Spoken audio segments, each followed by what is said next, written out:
दिसंबर 19 पढ़ ले, और दिसंबर 19 अटेम्प्ट, ये वही चैप्टर के आखिरी, बुक के आखिरी चैप्टर में दिसंबर 19 का क्वेश्चन नंबर 2 था। अच्छा, इसको ना पढ़ने में आपने टाइम लगाना है, तो इसलिए मैं आपको पहले बता देता हूँ, ये जो पॉइंट 2 है ना, ये इफरिक 1 है, ये उस दौर में सिलेबस में होता था, तो अब इस पॉइंट 2 को काट देते हैं, यानी उसके अलावा बाकी सवाल सॉल्व कर लेते हैं। ये इफरिक 1 था, ये तब सिलेबस में था 2019 में, उसके बाद फिर ये खत्म हो गया था, तो पॉइंट 2 निकाल के बाकी पढ़ लें।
जी पढ़ लें तो करूँ।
जी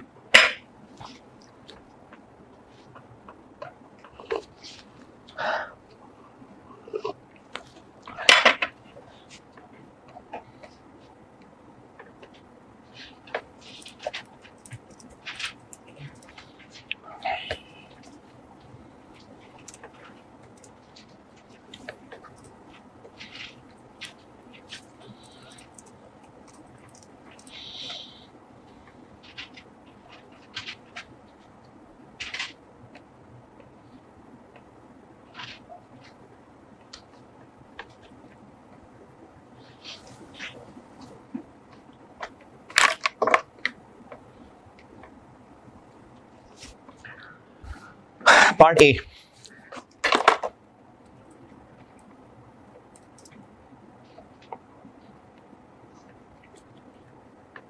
पार्ट ए में टोटल एसेट्स और टोटल लायबिलिटीज ठीक करने को कहा है, और पार्ट बी के अंदर statement of changes in equity बनानी है। तो पहले पार्ट ए कर लेते हैं, और टोटल एसेट्स टोटल लायबिलिटीज ठीक करने वही जो भी पहले भी किया था। ये है जी क्वेश्चन 2, क्या है, दिसंबर 19, part A, total assets total liabilities given क्या है।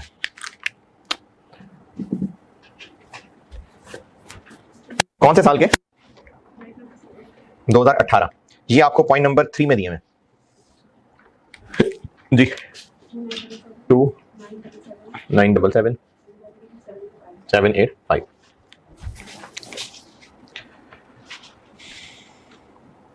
तरीका वही जो पहले बताया था कि आप पहले करेक्ट सारा कुछ कर लें, उसके बाद देखते हैं कि एरर क्या हुआ है। पॉइंट नंबर 1, 1 जनवरी 16 को शेयर ऑप्शंस की पर्चियां दी थी और इसकी परफॉर्मेंस कंडीशन थी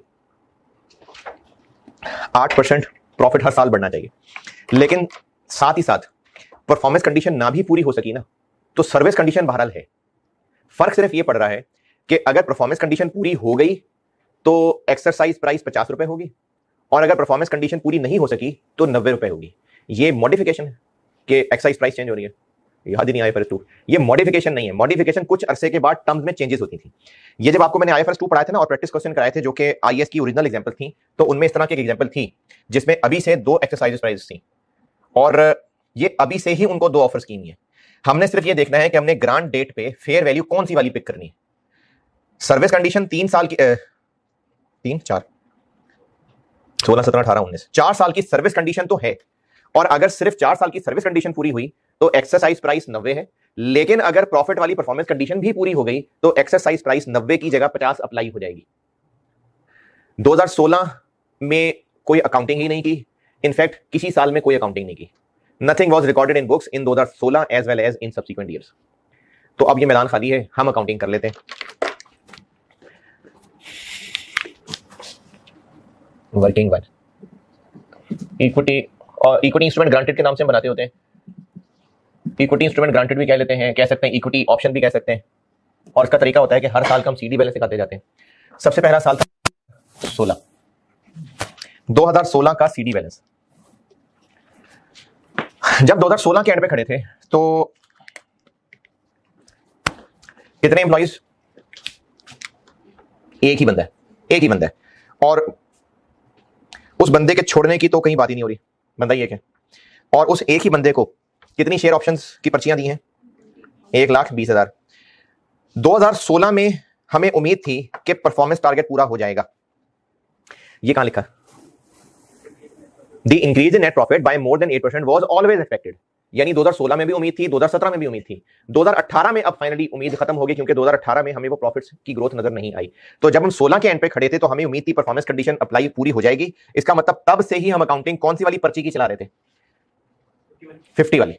ग्रांट डेट पे उसकी फेयर वैल्यू थी 175। तो एक बंदा है, उसके पास 0.12 मिलियन पर्चियां हैं, एक पर्ची की फेयर वैल्यू 175 है, और पहला साल है आउट ऑफ 4।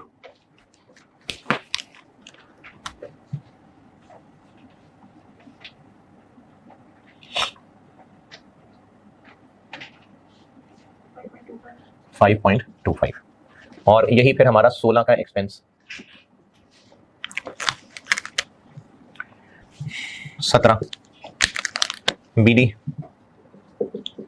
17 में भी हमें यही उम्मीद थी, तो 17 में भी अकाउंटिंग हमने वही 50 रुपए वाली पर्ची की चलाई, और वही ग्रांट डेट वाली 2/4 10.5।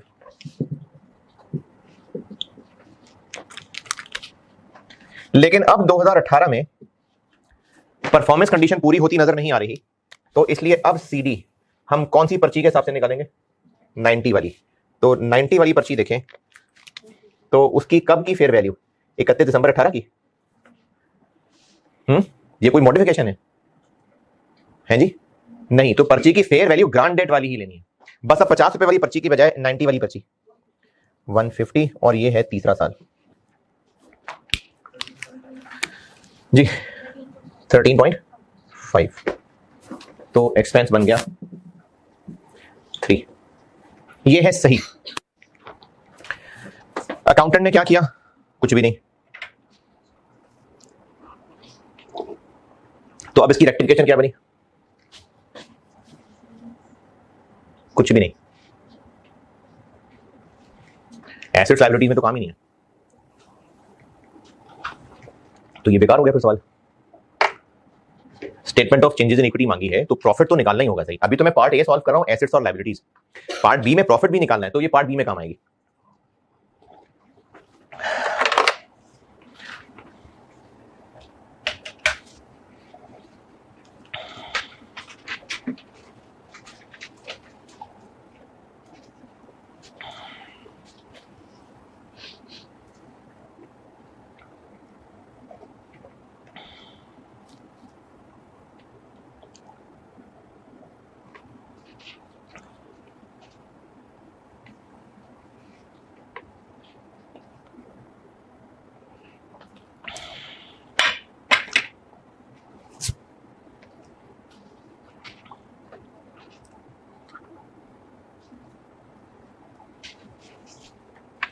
तो इसका पार्ट ए में कोई काम नहीं है, बहरहाल पार्ट बी में काम आएगा।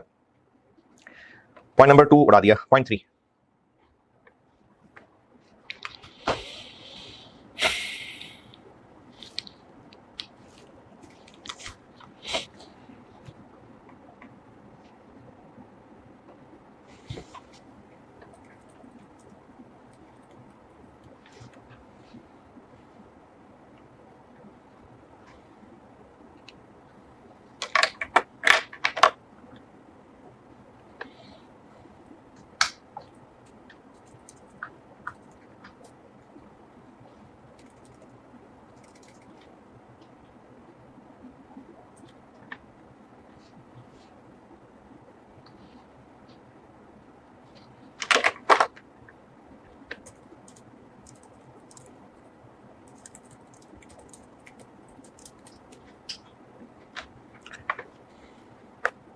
जी नोटेड चलें आगे।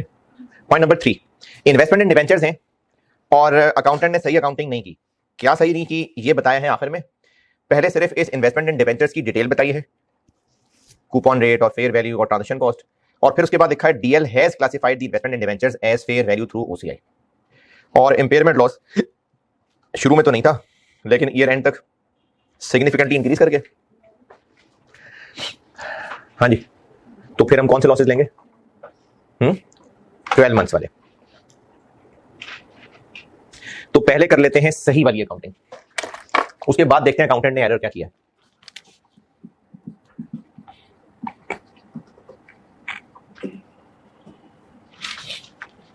कब खरीदे हमने?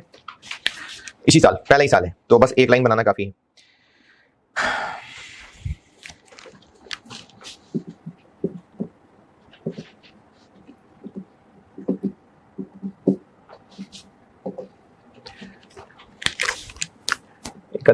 दिसंबर 18 जी।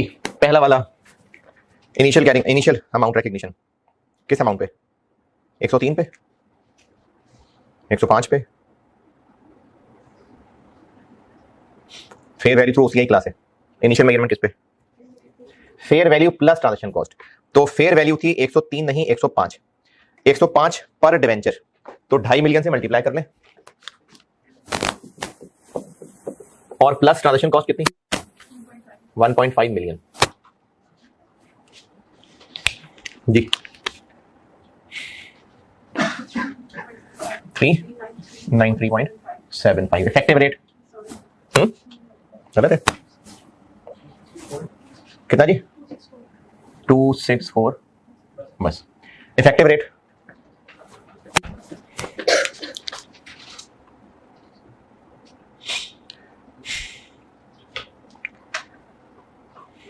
जी नहीं दिया हुआ, नहीं दिया हुआ। इन डिवेंचर्स ने कब खत्म होना है, कब रिडीम होना है?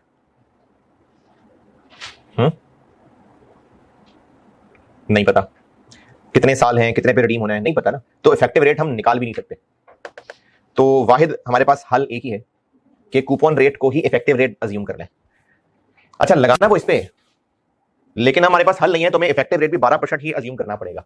इस पे 12 लगाएं, 31 लेकिन कैश फ्लो कूपन तो फेस वैल्यू पे लगना है, बेस 12% है, लेकिन वो फेस वैल्यू पे लगना है। तो इन डिवेंचर्स की फेस वैल्यू कितनी थी? 250 मिलियन। फेस वैल्यू 250 मिलियन है।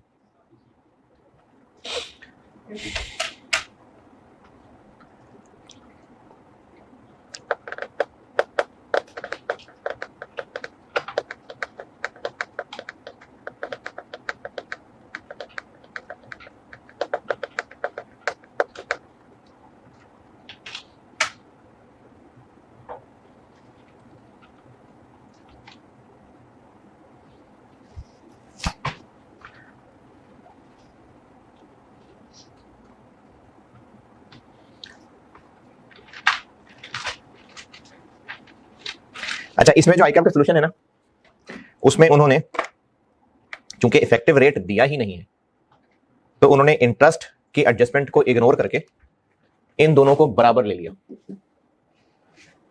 और यही सवाल कॉपी पेस्ट तो कैफ में टेस्ट किया था उन्होंने, 2022 की बात है, उसमें यही किया था जो मैं कर रहा हूं। तो मुझे यही ज्यादा मुनासिब लग रहा है कि अगर आपको इफेक्टिव रेट नहीं दिया तो खाली छोड़ने से अच्छा है कि 12% ही अज्यूम कर लें। आईकैप के सोल्यूशन में इस इंटरेस्ट को टोटली इग्नोर किया हुआ था। इग्नोर करने का मतलब है कि उन्होंने ये अज्यूम किया हुआ था कि जितना कैश फ्लो है उतना ही ये इफेक्टिव इंटरेस्ट। तो अगर ये चलाना हो तो ये भी चल जाएगा, और मकसद तो अजम्पशन लेना है, तो हम ये भी अज्यूम कर सकते हैं कि इफेक्टिव रेट लगा के इंटरेस्ट इनकम उतनी ही आएगी जितना ये कैश फ्लो है। और हम ये भी अज्यूम कर सकते हैं कि इफेक्टिव रेट भी 12% है। चूंकि कैफ में ये वाला काम किया था तो मैं इसी को फॉलो कर रहा हूं। कैश फ्लो कितना? 30, 265.68।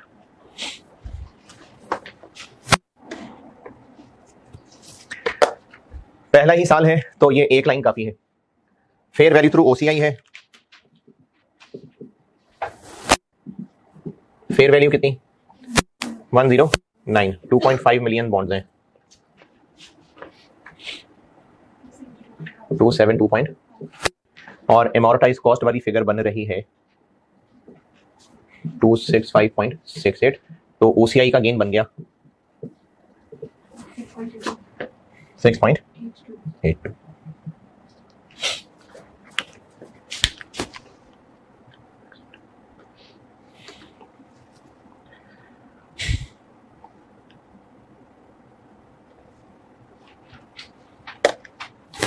और इम्पेयरमेंट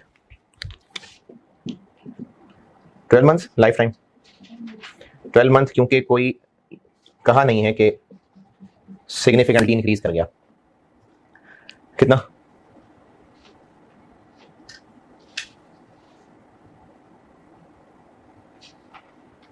कैलकुलेट नहीं करना, देख के बताना सवाल से। 6।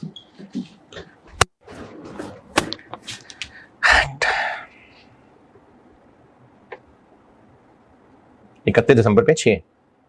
ये हो गई सही अकाउंटिंग। अब देखते हैं उसने क्या किया। उसने ये किया कि ट्रांजैक्शन प्राइस यानी जितने का खरीदा था उससे उसने इन्वेस्टमेंट डेबिट की। ट्रांजैक्शन प्राइस यानी जितने का खरीदा था, और जो ट्रांजैक्शन कॉस्ट पे की उसको पीएनएल में डाल दिया। फिर जो कूपन रिसीव किया उसको उसने इंटरेस्ट इनकम में डाल दिया। और अगर आपको ये ज़बानी मुश्किल लग रही है बात हजम करना, तो मैं आपको रॉन्ग एंट्री बताता हूं।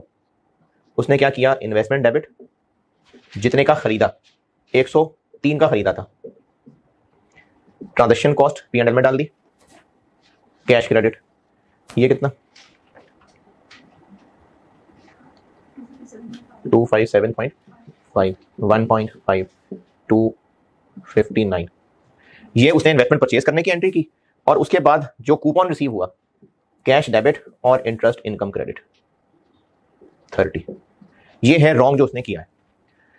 करेक्ट हम टेबल में सारा कुछ कर चुके हैं, और ये जो रॉन्ग है ये उसने आपको upon purchase transaction price was recorded as financial asset, यानी जितने का खरीदा था उसने इन्वेस्टमेंट डेबिट की, और जो ट्रांजैक्शन कॉस्ट थी वो पीएनएल में डाल दी, और जितने पैसे मिले उसी को पीएनएल में यानी इंटरेस्ट इनकम मान लिया, उसके अलावा कोई अकाउंटिंग नहीं की। तो ये रॉन्ग है और ये सब करेक्ट है। तो बताएं यहां पर क्या करें? इन्वेस्टमेंट इन डिवेंचर्स, एक एक करके ले लेते हैं चीजें। ट्रांजैक्शन कॉस्ट को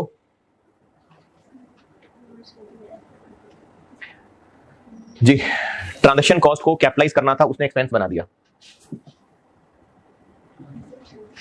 तो एसेट में ऐड कर देते हैं। उसने एक्सपेंस बना लिया ना, इसको कैपिटलाइज करना था। अच्छा, एक चीज बताता हूं, अगर आपको काम की लगे तो ऐसे हो जाएगा। इस सारी कहानी का लायबिलिटी से क्या ताल्लुक है? लायबिलिटी से, इस सारी चीज का लायबिलिटी को लेना देना है। पीछे इन्वेस्टमेंट रह गई ना, कितने पे आ रही हैं, कितने पे आनी चाहिए, तो बस इतना ऐड कर देते हैं। बाकी सारी मेहनत जब प्रॉफिट की वर्किंग करेंगे तो उसमें काम आ जाएगा। अभी तो एसेट्स और लायबिलिटीज ही कर रहे हैं ना, तो एसेट कितने पे आ रहा है, इतने पे लाना है, 272.5 पे लाना है, और 257.5 पे आ रहा है, 15।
पॉइंट 4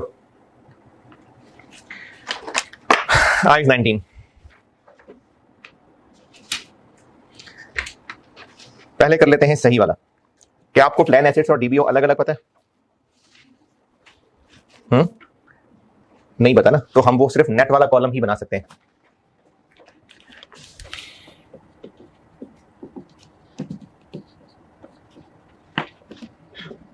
जी, इस क्या क्या पता है? ओपनिंग बैलेंस पता है। अब ये नेट वाला कॉलम बन रहा है क्योंकि हमें अलग अलग नहीं पता। इंटरेस्ट,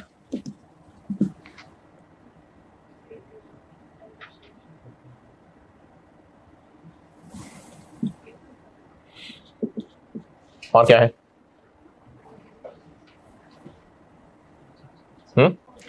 करंट सर्विस कॉस्ट कितना? 45। और क्या है? कंट्रीब्यूशंस कितनी? 40 प्लस माइनस माइनस। ये प्लान एसेट्स में प्लस होता है, तो ये नेट चल रहा है। और बेनिफिट्स पेड नेट वाले में आएंगे ही नहीं क्योंकि वो दोनों में लेस होते हैं, तो नेट में गायब। और ये क्या चीज है? ये वो 3 OCI वाली लाइनों को कहते हैं। गेन है, लॉस है, लायबिलिटी है, नेगेटिव।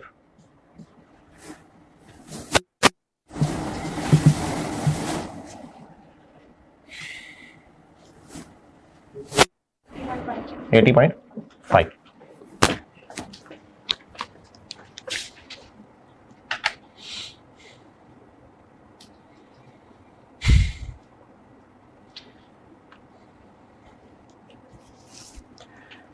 जी, अकाउंटेंट ने क्या किया?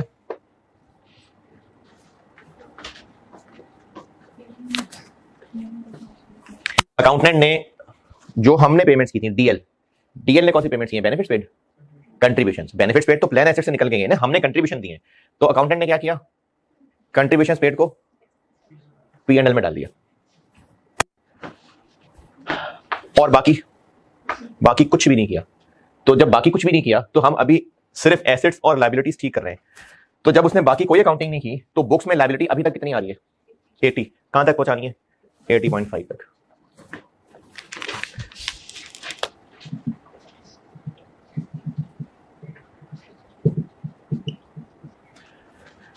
हाँ जी, 4.5 से लायबिलिटी कर देते हैं कम। ये हो गया पार्ट ए।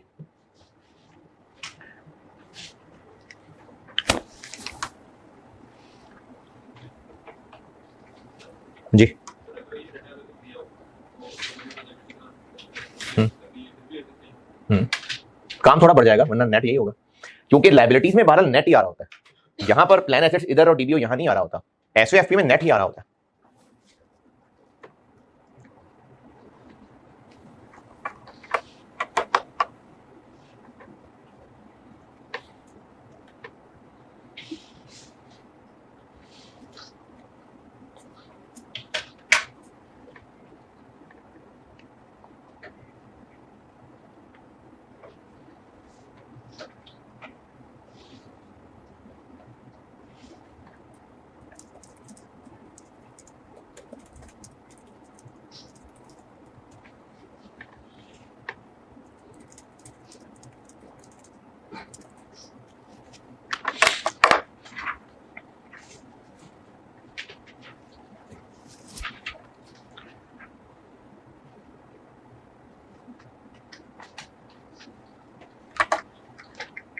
हाँ जी, पार्ट ए।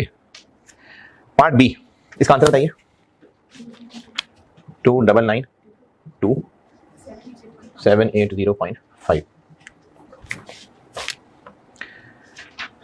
अच्छा, पार्ट ए की 15 नंबर। 15 नंबर।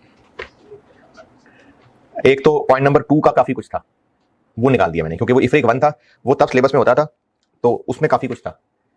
और उसके अलावा ये सारी मेहनत तो बहरहाल इसके लिए की है। बताइए जी, इसमें पूछना कुछ पूछना है तो। चले चेंजेस इन इक्विटी बनाते हैं। अच्छा, statement of changes in equity में इक्विटी की जितनी लाइन आइटम्स हैं उन सबके कॉलम आ जाते हैं। और अभी ये सारी मेहनत की तो हुई है, तो मैं अभी ना प्रॉफिट की भी वर्किंग कर लेता हूं, फिर सोसी बनाता हूं। हमें नजर आ रहा है कि प्रॉफिट्स गलत हैं, तो सारी वर्किंग अभी की नहीं है, फिर मुझे मिटाना पड़ेगा, तो हम सारी साथ प्रॉफिट ठीक कर लेते हैं।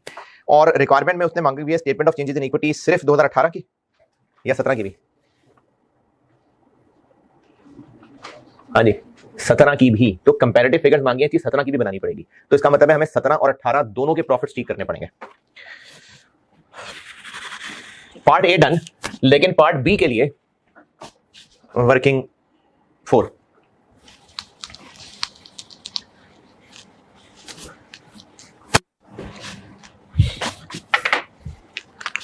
वर्किंग 4 प्रॉफिट कैलकुलेट कर रहा हूं मैं।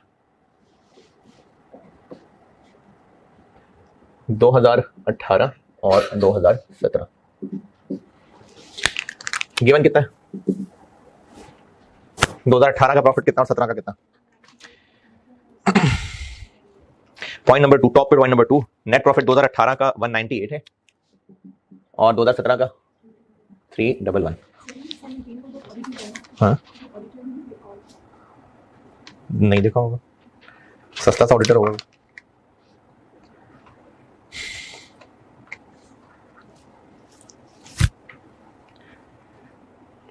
जॉब इंचार्ज ने गोलियां करा दी होंगी।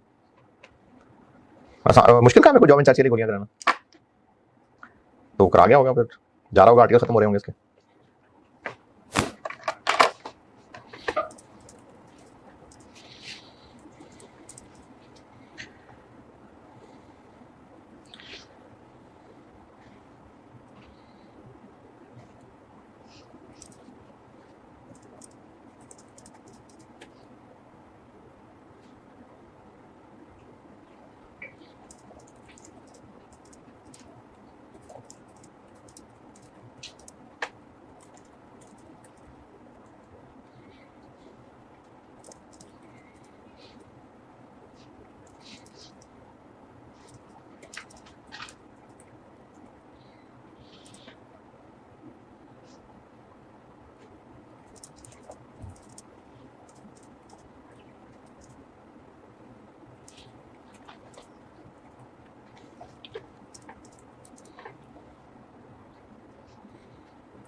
पहला एरर, पॉइंट नंबर 1, अकाउंटेंट ने कुछ किया ही नहीं, तो अब कर लेते हैं हम क्या, 17 का एक्सपेंस, 18 का एक्सपेंस।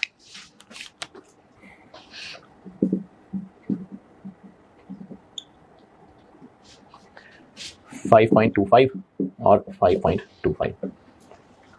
पॉइंट नंबर 3, इन्वेस्टमेंट इन डिवेंचर्स, ये तो है ही 18 में, 17 में तो ये था ही नहीं। अकाउंटेंट ने क्या क्या किया, एक तो उसने ट्रांजैक्शन कॉस्ट एक्सपेंस बनाया हुआ, वो रिवर्स कर देते हैं।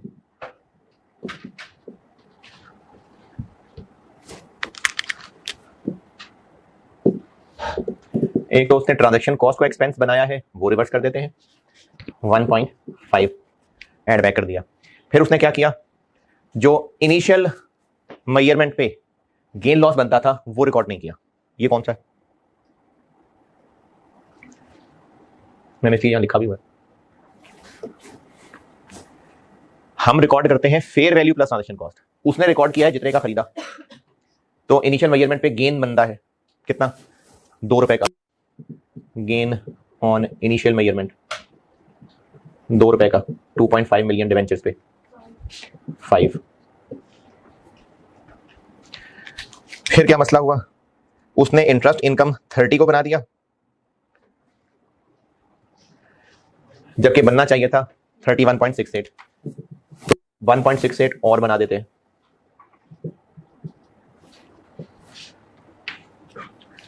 ये हो गया पॉइंट नंबर 2, पॉइंट नंबर 3।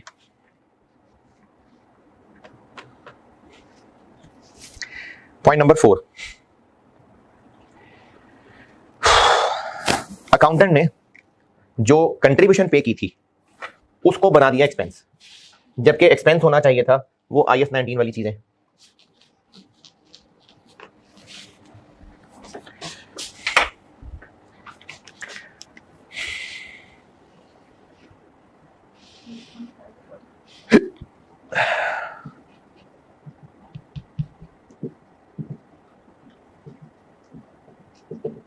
हाँ जी, उसने कंट्रीब्यूशन को एक्सपेंस बना दिया हुआ है, वो रिवर्स कर देते हैं, कितनी, 40। और ये मसला सिर्फ उसने 18 में किया है, 16-17 में कोई गलती की होती तो सवाल वाला बता देता।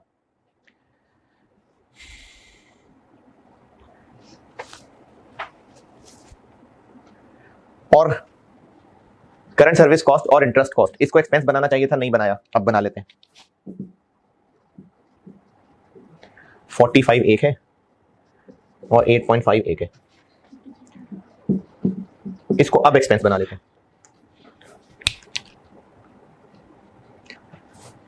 तो सही प्रॉफिट 2018 का बन गया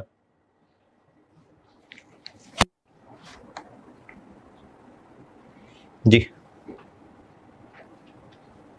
अच्छा हाँ, इधर चीज मिस हो गई, ये इम्पेयरमेंट 6, ये वाला सही प्रॉफिट 2018।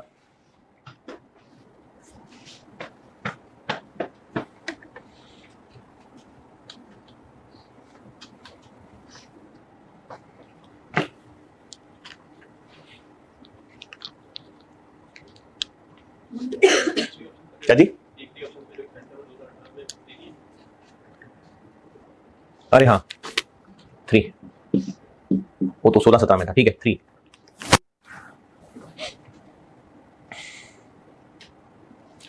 जी सही net profit.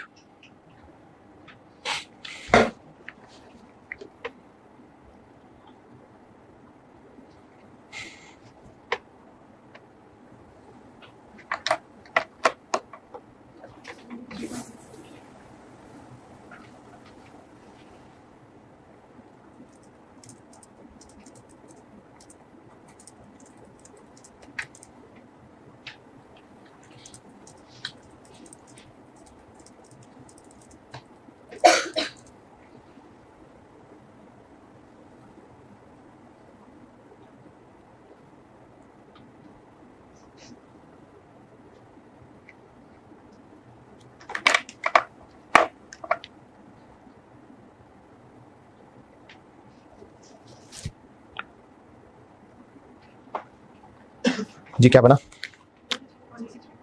183.5 305.75।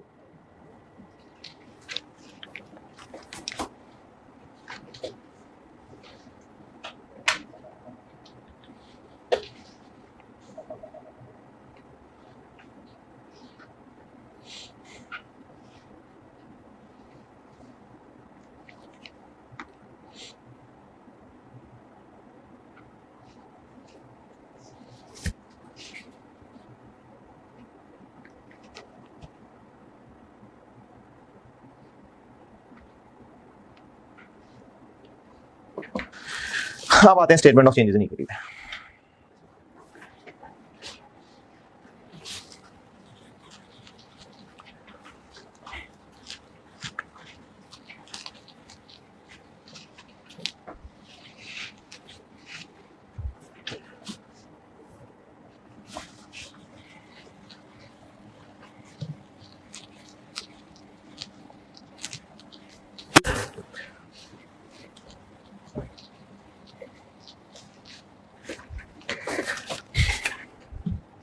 Part B, statement of changes in equity.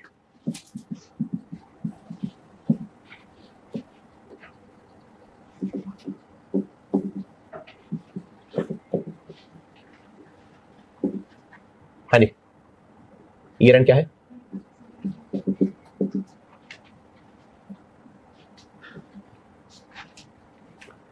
अंग्रेजी की जगह शेयर कैपिटल और क्या है? Retained earnings. लेकिन रिटेन अर्निंग आखिरी कॉलम होता है, अच्छा लगता है। और कोई कॉलम?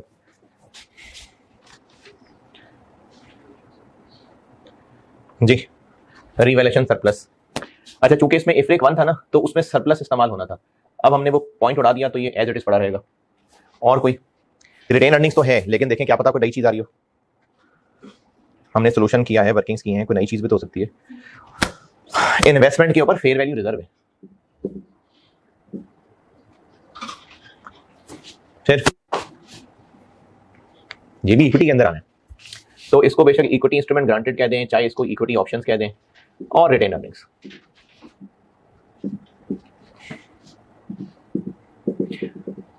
अच्छा, पहले ना IS 8 के सवाल भी होते थे, तो बहरहाल इतना कोई अनोखा भी नहीं IS 8। तो IS 8 में ये होता है कि अगर कंपैरेटिव से भी पिछले साल का कोई एरर है तो वो हम ओपनिंग में ठीक करते हैं। तो चूंकि 17 भी बनाना है, तो ये स्टार्ट होगी बैलेंस एज एट 1 जनवरी 17 से। 18 बनानी है और कंपैरेटिव रिक्वायर्ड है, तो 17 से शुरू करना पड़ेगा। पॉइंट नंबर 1 से कौन सी फिगर उठाऊं? कौन सा कॉलम लूं? 3 कॉलम है, कौन सा कॉलम लूं? 16 वाला। अगर पॉइंट 1 में डेट 1 जनवरी लिखी होती तो मैं जरूर 17 वाला कॉलम ले लेता। 31 दिसंबर की डेट है, तो 31 दिसंबर 16 वाली फिगर लेनी है हमने। Capital 700, surplus retained earnings 702। क्या हमें ये एडजस्टमेंट्स करने से पता चला कि कोई 17 से पुराना भी एरर था? 18 से नहीं, 17 से ये था, इसकी अकाउंटिंग ही नहीं की हुई थी, तो ये आ जाएगा correction of prior period error.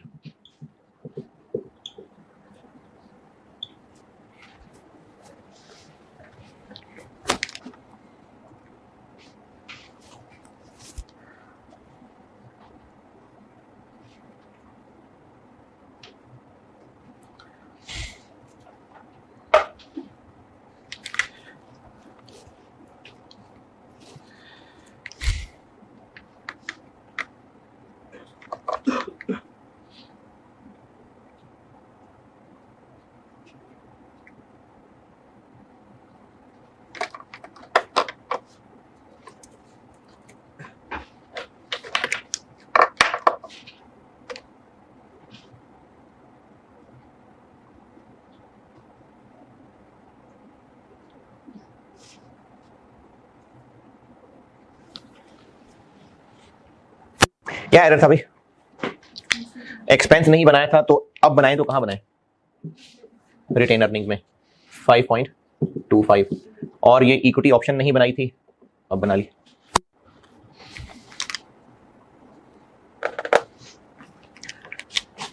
ये कहलाएगा बैलेंस एज पर first balance as at 1 January 17 restated 700 172 5.25 और 6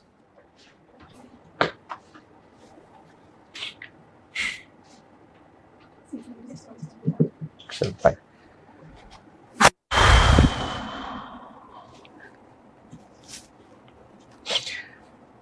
जी। अब आगे कोई डिविडेंड, कोई नए शेयर इशू, कोई इधर से उधर transfer, statement of changes in equity में क्या क्या आता है भाई? डिविडेंड आता है कहीं सवाल में? डिविडेंड नहीं है। कोई शेयर इशू नहीं है। तो बस फिर साल के एंड पे आ जाते हैं नेट प्रॉफिट, जो कि हम वर्किंग 4 में निकाल चुके। 17 वाला कितना? 305.75 और OCI 2017 में कोई OCI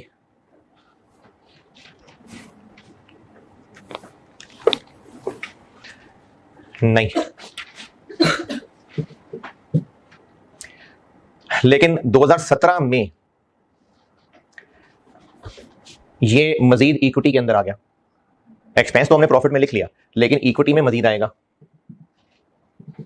तो मजीद इक्विटी ऑप्शन के अंदर आएगा 5.25।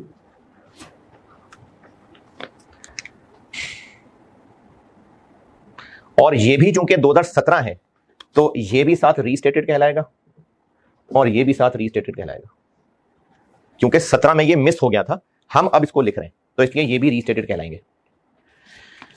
ये हो गया 17।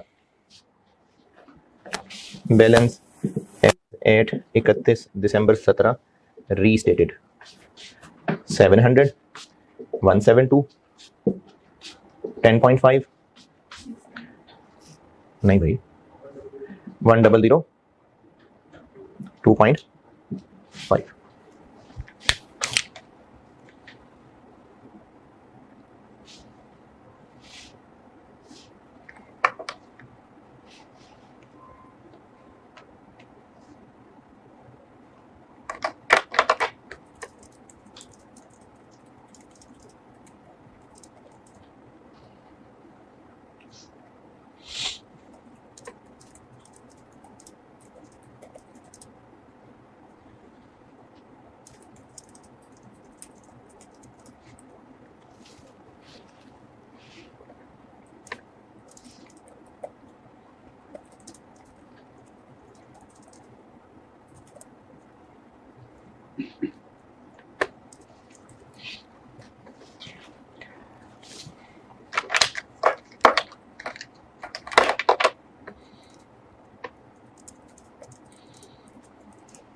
हाँ जी, 18 में क्या क्या हुआ? 18 में कोई डिविडेंड, कोई ट्रांसफर, तो यही 3 चीजें 18 में भी आ जाएंगी। मजीद इक्विटी सेटल में ये 3 क्रेडिट हुआ। 2018 का नेट प्रॉफिट आया कितना कितना, और 18 में OCI आया है कितना?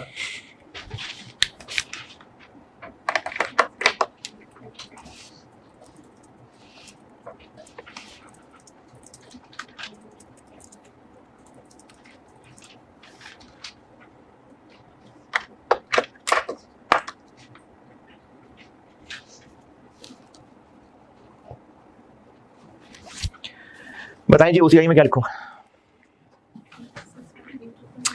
फेयर वैल्यू रिजर्व में कितना है?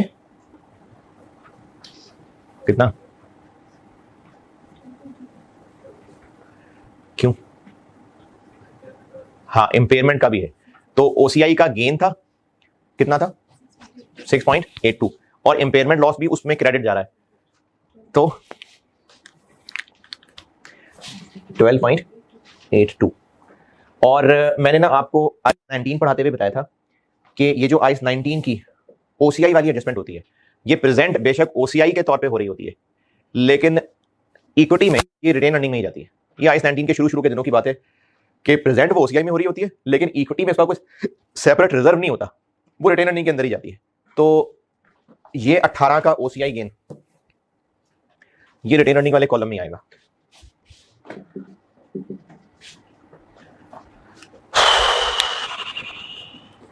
ये हो गए बैलेंसेस एज एट 31 दिसंबर 18।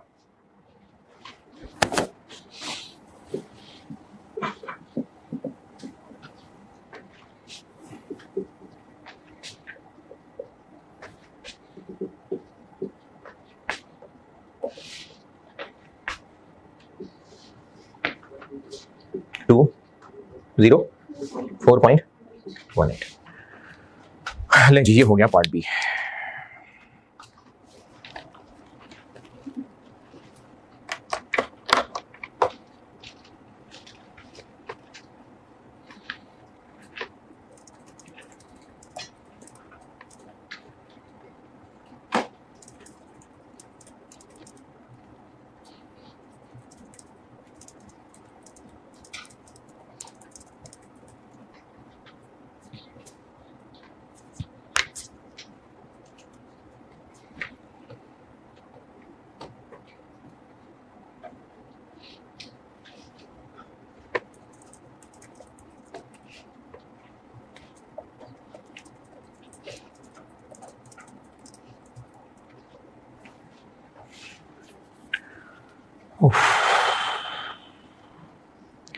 नहीं, ये खत्म। और एक अटेम्प्ट में ना शायद एक या दो में SOFP आई हुई है और वो ठीक करके बनानी। अभी तो हम सिर्फ फिगर्स ठीक कर रहे हैं ना, SOFP ठीक करके बनानी। तो उसका सिंपल का ये है कि SOFP की सारी फिगर्स ब्रैकेट में लिख लें, जैसे कंसोलिडेशन में करते थे, सब ब्रैकेट में लिख लें, और जो भी गलतियां हैं उनको प्लस माइनस डेबिट क्रेडिट ठीक कर लें, SOFP बन जाएगी है।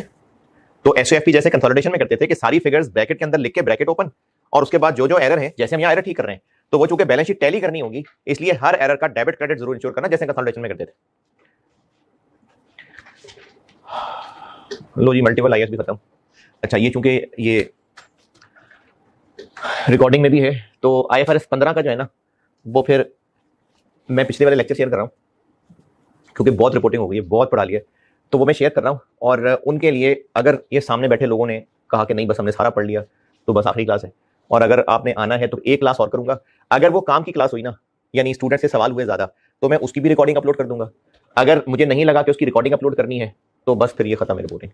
तो एक IFRS 15 रह गया, जिसके मैं लेक्चर पिछले वाले शेयर कर रहा हूँ। रिकॉर्डिंग वालों से कह रहा हूँ कि आप उनके ऊपर लेक्चर नंबर जो लिखे हैं उनको इग्नोर करें, बस IFRS 15 के लेक्चर हैं, 5 लेक्चर हैं टोटल।